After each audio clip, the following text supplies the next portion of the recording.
उज्जैन में छिपा जमात ने एक इज्तिमाई निकाह मुनक्किद किया। इस इज्तिमाई निकाह के ज़रिए 30 जोड़ों ने अपनी अज़दवाजी ज़िंदगी का आगाज़ किया। इज्तिमाई निकाह के इस प्रोग्राम में शहर की मोअज़्ज़िज़ शख्सियात ने शिरकत की। शहर काजी जनाब खलीकुर रहमान ने जमात के ज़िम्मेदारान को मुबारकबाद दी। बीजेपी के अक़लियती मोर्चा के रियासती सदर जनाब डॉक्टर सनवर पटेल ने इस मौके पर जमात के आम लोगों की खुसूसियात बताते हुए तारीफ़ी कलमात से नवाजा। उसकी पाबंदी की है और अल्लाह के रसूल सल्लल्लाहु अलैहि वसल्लम की सुन्नत को भी जिंदा किया है। एक बड़ी चीज़ तो ये है। दूसरी सबसे बड़ी चीज़ एक और भी कि इन्होंने उसके साथ साथ उन लोगों को बेतुके खर्चों से बचाया है, जो खर्च लोग बेतुके तरीके से किया करते हैं और एक दूसरे को देख करके बेजा अखराजात करते हैं जो अननेसेसरी हुआ करते हैं। ऐसे अखराजात से बचाया है। इस वजह से काबिल मुबारकबाद है। और सारी बच्चियाँ एक जैसी जाएंगी, कोई बच्ची के साथ अलग से कुछ अंदाज में अलग कुछ दी गई हो या अलग से कोई खर्च किया गया हो। इस वजह से ये सबसे बड़ी चीज़ है।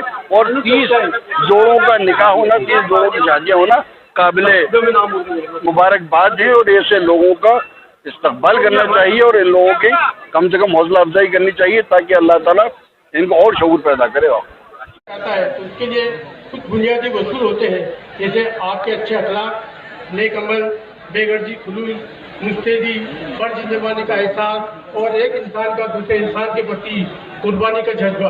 अगर ये सब चीज़ें आपके ज़िंदगी में आ जाए तो वो समाज, वो रिश्ते, वो बिरादरी और ऐसे जितने भी रिश्ते हैं वो कामयाब होंगे इंशाअल्लाह। उन्हें दुनियाई ज़िंदगी में भी कामयाबी मिलेगी, दुनिया के बाद की ज़िंदगी में भी कामयाबी मिलेगी। और हजरात, मेरे भी मेरे छोटे भाई डॉक्टर सनवर पटेल साहब और मध्य प्रदेश हज कमेटी के पूर्व चेयरमैन यहाँ पर तशरीफ लाए हुए हैं।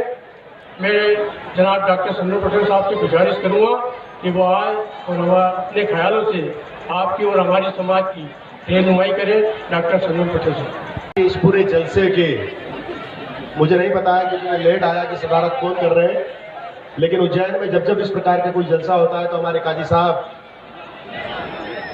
उज्जैन के शहर काजी जनाब खलीकुर रहमान साहब होते हैं और जो सारी युवा टीम है, उन सब लोगों को इस बात के लिए मुबारकबाद पेश करता हूं कि आज आपने फिर से एक बार अरसे के बाद इतना बड़ा जलसा, इतना बड़ा आयोजन उज्जैन जिले के इस भैरवगढ़ गांव में किया।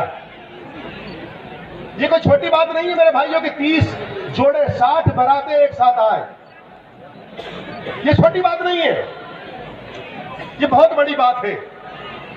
मैं मैडम को भी बताना चाहता हूं कि मैडम, आपने जेल का भी जिक्र किया समाज सेवा के साथ साथ, ये वो छिपा समाज है जो पूरी तरह से वैश्य समाज है, व्यापारी समाज है।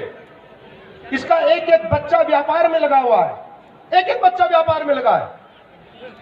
मैं तो खुशकिस्मत हूं कि मैं इन्हीं के गांव में पला बड़ा हूं, यहीं पैदा हुआ हूं पास में। छिपा समाज का एक एक बच्चा अपने काम धंधे में लगा हुआ है। वो भट्टी लगाता है, बड़ा व्यापारी, बबलू भाई बड़े व्यापारी, कोई छोटा व्यापारी, लेकिन सब लोग काम में लगे हुए, कोई फालतू के काम में नहीं। आप जब देखेंगे आपकी लिस्ट को, आपने कहा कि वहां जो लोग आते हैं कोई कोल्ड ब्लडेड लोग नहीं होते हैं, ठंडे दिमाग से किए हुए अपराधी नहीं होते हैं। वो छोटे से आवेश में आकर वो झगड़ा कर लेते हैं और उस कारण से जेल में आते हैं। मैं कहता हूं 2700 लोग आपकी जेल में होंगे लगभग, जो मुझे अंदाजा है। कभी 26, 26.5 हो जाते होंगे, कभी 27.5 हो जाते होंगे। 2700 लोगों की जेल में आपको छिपा समाज के लोग, मुझे नहीं लगता कि एक भी ढूंढे मिलेगा, क्योंकि ये व्यापारी है ना। सब लोगों ने यही क्या पानी पीते हैं, यही की इसी मिट्टी में पैदा हुए, भारत माँ के लाल है सब लोग। किसी की क्षमताओं में कमी नहीं है, किसी के पुरुषार्थ में कमी नहीं है। अगर व्यापार में गए तो व्यापार बहुत अच्छा किया। भरत शंकर जोशी जी यहाँ मौजूद है। आप अपने खुद के बेटों को, अपनी बेटियों को जब तालीम में, भाई अयूब भाई और जिनके हारून भाई और जिनके नाम में नहीं बोल पा रहा हूं, ऐसे सारे मेरे युवा भाई, अल्लाह ताला उनकी ताकत को में भी इजाफा दे और उनके जज्बे में भी इजाफा दे कि इस तरह के काम हम हमेशा करते रहे। बहुत बहुत शुक्रिया, आपने मुझे यहाँ बुलाया और मुझे बोलने का मौका भी दिया और आपने सुना, इसके लिए आप सब लोगों का बहुत बहुत शुक्रिया। मेरे पास शब्द नहीं है कि मैं आपकी कैसे तारीफ करूं, क्योंकि आपने भी एक बहुत छोटी उम्र में आपने बहुत ऊंचे मुकामों को छुआ है और आप मध्य प्रदेश कमेटी के चेयरमैन भी रहे हैं, अभी भाजपा अल्पसंख्यक मोर्चे के मध्य प्रदेश के अध्यक्ष हैं और मेरे भाई हैं और मैं जितना उनका शुक्रिया अदा करूँ कम है।